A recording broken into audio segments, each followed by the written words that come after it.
올해 건강검진 계획 있으신가요? 건강검진은 각종 질병의 조기 발견은 물론 개인 건강의 현주소를 알아볼 수 있는 지표로 건강 상태 확인을 위해 정기적으로 꼭 받아야 하는데요. 바쁘다는 이유로, 두렵다는 이유로 건강검진을 소홀히 하는 경우도 많고 어디 아픈 것도 없는데 필요하겠어? 하며 피하는 분들도 계십니다. 하지만 질병은 평소에 숨어있다 갑자기 고개를 드는 경우가 많은 만큼 미리 건강검진을 받는 것이 매우 중요합니다. 또한 우리나라 사망 원인 1위인 암, 최근 들어 2030 젊은 암 환자들이 증가하는 추세라는 것은 잘 알고 계시죠? 수많은 수진자의 암이 건강검진을 통해 조기 발견되어 왔고 이러한 경우 치료를 통해 완치 가능하다고 합니다. 이렇게 중요한 건강검진, 그렇다면 받고 나서 결과를 잘 해석하고 대처할 수 있어야겠죠? 건강검진 결과표, 제대로 이해하려면 어떤 것들을 알아야 할까요? 건강검진 이후 수일 안에 우린 결과표를 받아보게 되는데요. 수많은 검진 항목과 결과에 어려움을 느끼는 분이 많습니다. 생소한 의학 용어 등 단번에 그 뜻을 이해하기 어려운 항목이 많기 때문인데요. 어떤 부분을 중점적으로 살펴봐야 할지, 각 결과가 의미하는 바는 무엇일지 사람들이 가장 궁금해하는 항목을 위주로 알아보겠습니다.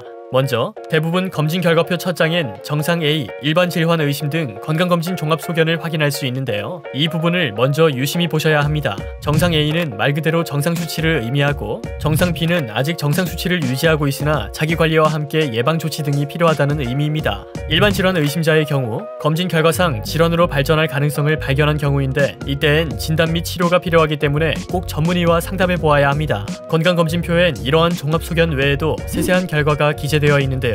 여기서 눈여겨볼 만한 항목들을 함께 알아보겠습니다. 가장 먼저 대사증후군 여부를 체크해 보시는 것이 좋은데요. 대사증후군이 있다면 심혈관 질환 위험률이 2배 이상 증가하고 당뇨는 물론 각종 암 발생률까지 증가합니다. 대사증후군을 나타내는 지표는 검사표상 허리둘레, HDL 콜레스테롤, 중성지방, 혈압, 혈당 5가지 항목이며 이 중 3가지 이상 정상 수치에서 벗어나면 대사증후군으로 진단합니다.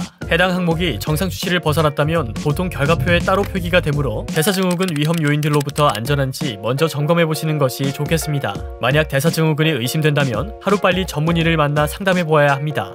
앞서 말씀드린 항목 중 혈액검사로 알 수 있는 중성지방과 HDL 콜레스테롤의 경우 고지혈증과 이상지지혈증을 판단하는 지표인데 이러한 결과값은 우리가 스스로 해석하는 데에 한계가 있습니다. 또한 내가 가진 위험 인자에 따라 조절 방법 등이 달라질 수 있으므로 만약 해당 항목이 정상 수치를 벗어났다면 꼭 담당 선생님과 상담해보는 것이 좋습니다. 당뇨와 연관 있는 공복 혈당도 유심히 보셔야 하는데요. 일반적으로 100 미만을 정상으로 보고 이 수치가 126 이상이면 당뇨로 강하게 추정합니다.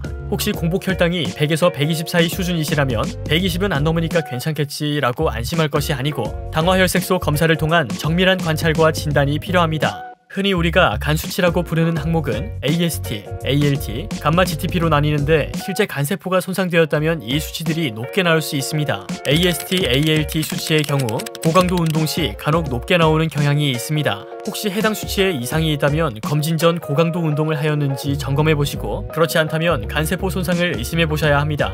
감마 GTP 수치는 알코올이나 약물로 인해 다소 증가할 수 있으므로 최근 잦은 음주를 했다면 금주 후 재검사를 받아보시는 것이 좋습니다. 소변 검사를 하셨다면 요단백이란 항목도 보일 텐데요. 말 그대로 소변에서 단백질이 있는지 없는지를 확인하는 검사 항목입니다. 이것이 양성이라는 것은 신장이 정상적으로 기능하지 못함을 의미하겠죠. 이 역시 과도한 운동으로 인해 관찰되는 경우도 있지만 고혈압, 당뇨병 등으로 인한 신장 기능 저하나 기르성 단백뇨의 원인이 될 수 있으므로 꼭 자세히 확인해 보아야 합니다. 이외 다른 항목들 역시 우리 몸의 중요한 요소들인 만큼 이상 소견이 있다면 스스로 판단하기보다 전문의와 상담해 보시길 바랍니다. 방금까지 살펴본 세세한 항목들을 토대로 결과표에 건강관리를 위한 소견이 기재되는데요. 만약 추적 관찰이 필요하다고 기재되어 있는 경우 지금 당장 치료가 필요한 상태는 아니지만 관리하지 않을 시 질환으로 발전될 가능성이 있는, 즉 방치하면 안 되는 상태를 의미합니다. 나는 검진 결과가 안정적이니까 당장 관리는 필요 없겠지? 지금 당장 검진 결과에 이상 소견이 없더라도 생활 환경, 유전자 등 여러 요인으로 인해 질병이 발생할 가능성은 항상 있습니다.